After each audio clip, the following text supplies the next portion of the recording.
Oi! Quem tava com saudade de mim? Então, pessoal, tava de férias, passei aí 2 semanas na Itália, levei meu pai e minha mãe para conhecer o país, né, que até então eles nem tinham viajado nunca para o exterior, foi super legal. E tô voltando ativa e publicar aí 1 vez por semana o nosso vídeo, tá bom? Bom, eu trabalhei essa semana com os meus alunos um tema que talvez vocês possam julgar um pouco repetitivo, que é a questão da desigualdade social, mas não com a abordagem que eu propus a eles, que era a questão da perpetuação das desigualdades sociais. Veja só, por que será que entra governo, sai governo, entra década, sai década e o Brasil continua, apesar de alguns programas que o governo federal, os governos estaduais e municipais acabam implementando, por que será que nós permanecemos com um abismo social tão grande? Os alunos tinham que responder a essa pergunta em um texto dissertativo, argumentativo, nos moldes do Enem. Bem, eu coloquei alguns textos de apoio, né? No primeiro deles, fala-se assim, ó, da desigualdade que existe no Brasil, mas que nem sempre... estou desligando meu celular, tirando o som dele. Que nem sempre a população se dá conta dessa desigualdade, né? Vamos imaginar assim, um jovem de classe média alta, ele tem um triângulo tão forte entre escola, casa, shopping, shopping, escola, igreja, eventualmente, um clube, eventualmente, uma casa noturna, eventualmente, que não conhece sua própria cidade. Eu conheço jovens aqui em Cuiabá que não sabem como é a periferia da cidade. Eles viajam de avião, ou quando não, passam por uma BR e não conhecem bem os bairros. Então, assim, o primeiro texto falava sobre isso, falava que muitas vezes a população sequer conhece as condições de desigualdade que realmente existem em suas cidades. O outro texto falava sobre as consequências da desigualdade social.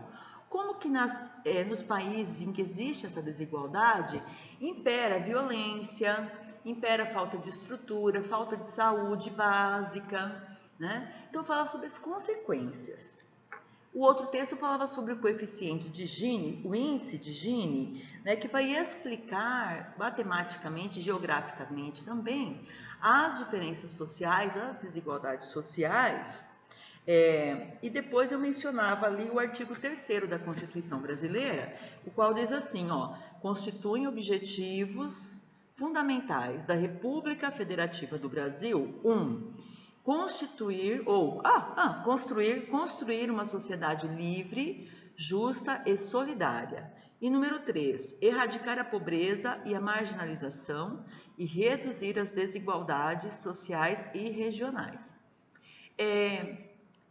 Abaixo vinha um trecho de Memórias Póstumas de Brás Cubas, em que o Brás Cubas fala assim, ó, um cocheiro filósofo costumava dizer que o gosto da carruagem seria diminuído se todos andassem de carruagem. Ou seja, nós estamos frente a um personagem que concorda, porque depois ele comenta sobre isso, que o gosto de se ter uma carruagem, que era algo que ninguém tinha, era exatamente o fato de ninguém ter, só você, né? Então, numa atitude bem egoísta, bem cômoda, né? Bom, onde eu quero chegar com tudo isso? Qual não foi a minha surpresa quando os alunos, ao invés de falarem sobre desigualdade social, começaram a falar muito sobre desigualdade de gênero, desigualdade racial. E só. Ou, pior ainda, falaram que a gênese da desigualdade social no Brasil, ela ocorre por conta do processo de colonização, e isso eu concordo, o que se perpetua até hoje. Aí eu já tenho as minhas ressalvas. Não quero me colocar como dona da verdade, porque isso não existe, mas eu quero pensar assim, ó, veja, se eu tivesse 300 páginas para falar sobre desigualdade social, é claro que eu faria um capítulo inteiro para mostrar, primeiro, a gênese, a origem, e mostraria que aquela ideia de supremacia portuguesa frente a não supremacia de negros e índios realmente marca uma gênese de desigualdade. Mas dizer que hoje a desigualdade social ainda se perpetua por culpa dos portugueses e daquele processo, eu julgo algo muito cômodo. Isso parece que isenta o atual governante de realmente implementar medidas que venham amenizar, diminuir essa desigualdade. Vocês entenderam o meu raciocínio? Vamos fazer um paralelo com outro tema. Aqui no curso eu já trabalhei tema assim de ser civilizado, não jogar lixo na rua, cumprimentar as pessoas. E aí os alunos diziam que nós não somos civilizados por culpa dos portugueses devido ao processo de colonização. Ora, é bem fácil. Então agora eu pego um papel aqui, eu rasgo, jogo aqui no chão e falo, isso aqui é culpa dos portugueses, né? Aquele processo de colonização, mandaram para cá os degradados, tal. Degredados. Os degredados, olha só o papel no chão que eu joguei agora aqui, foi por conta do processo de colonização. Então eu concordo que a gênese da desigualdade social no Brasil está pautada no processo de escravidão, que depois não foi muito bem contornado, eu concordo com isso, mas jogar a culpa nisso para perpetuação, é esse que é o tema, aí eu já faço minhas ressalvas, tá bem? É verdade que hoje homens ganham mais do que mulheres, infelizmente e sistematicamente em algumas empresas.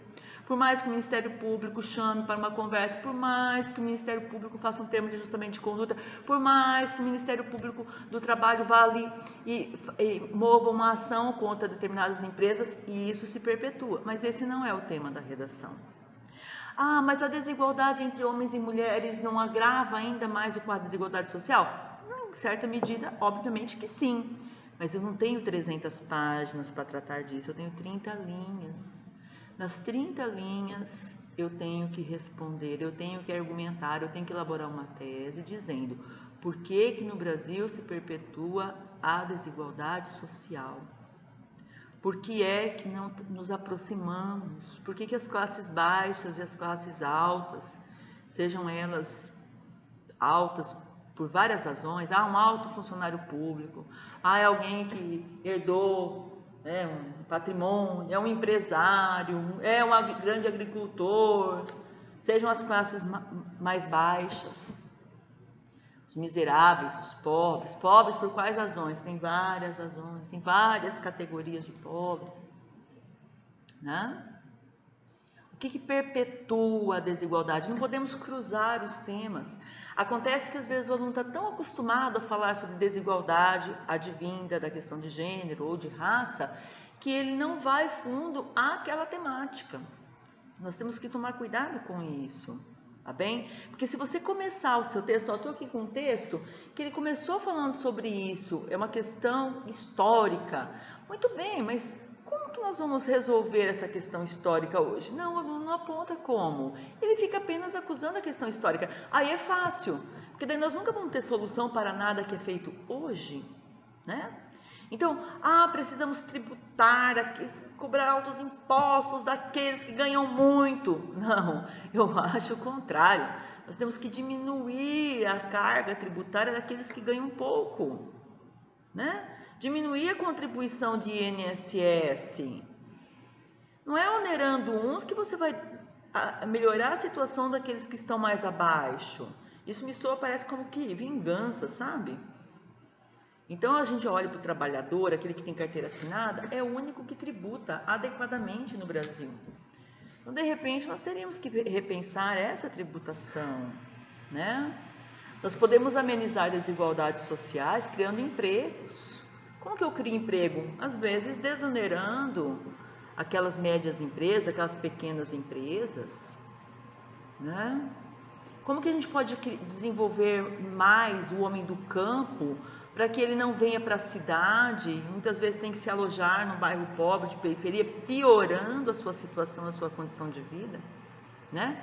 Como que nós podemos ampliar os projetos do governo que já existem, com fiscalização para que o Bolsa Família seja dado a quem realmente precisa? para que haja uma ampliação do número de cotas para alunos de baixa renda, né? Não tirando daquele que já tem, mas aumentando o número de vagas em universidade. Porque quando a gente tira daquele que já tem, nós criamos um jogo de classe contra classe, sendo que o governo pode sim investir na abertura de mais universidades. Temos dinheiro para isso, caso não haja desvio de verba e boa aplicação de verba pública, né? Notem que há muitas coisas a serem ditas, há comparações a serem feitas com países que saíram da pobreza, que hoje estão numa situação melhor, saíram de situação de guerra e hoje estão vivendo, estão colocados no patamar de países de primeiro mundo, né? Então, vamos atacar os temas como eles devem ser atacados, né? E não buscar tangentes, não buscar temas paralelos, que isso acaba fazendo você fugir um pouquinho da temática adequada, tá bem? Espero que vocês tenham gostado desse vídeo e divulguem aí nosso canal, também a nossa página do curso de redação Professora Suzana Luz, que aí você contribui com os outros alunos também, tá? Um grande beijo e tô de volta. Graças a Deus. Até mais.